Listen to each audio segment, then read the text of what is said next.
As an Iranian in the diaspora, I'd like to answer this million-dollar question.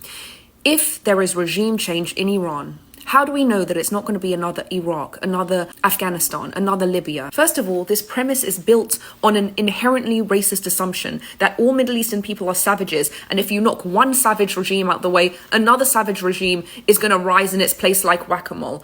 I'm sorry, you clearly do not understand the Iranian people, who are some of the most pro-democracy, pro-freedom, most educated, most progressive people in the entire world, much less the Middle East. But you want to know why it's different? Because the common denominator is not them. The common denominator is you. In Iraq, you forced a regime change that the Iraqi people were not ready for, nor were they politically mobilized. So when that regime fell, it left a power vacuum for only extremist factions to stand in. Same script in Libya, same thing with Afghanistan.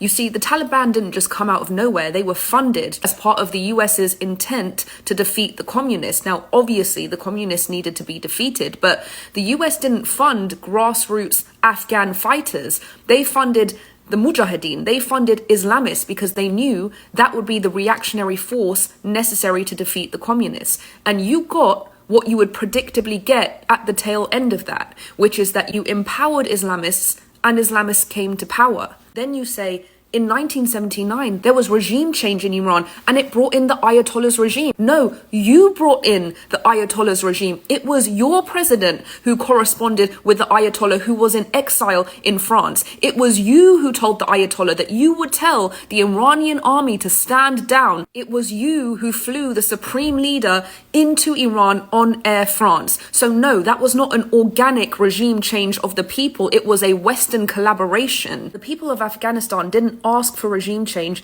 and get the Taliban. You implanted the Taliban. The people of Iran didn't ask for regime change and get the Ayatollah's regime. You implanted the Ayatollah's regime. And when the people of Iran called out to your president and said, Obama, Obama, Yaba Una, Yaba Ma, meaning Obama, Obama, either you're with them or you're with us, it was you who funded the Ayatollah's regime with more than $100 billion in sanctions relief. This is not a US-enforced regime change. This is an organic, grassroots Iranian regime change. All we've ever asked is to stop funding the oppressors. What's that saying? You get what you pay for?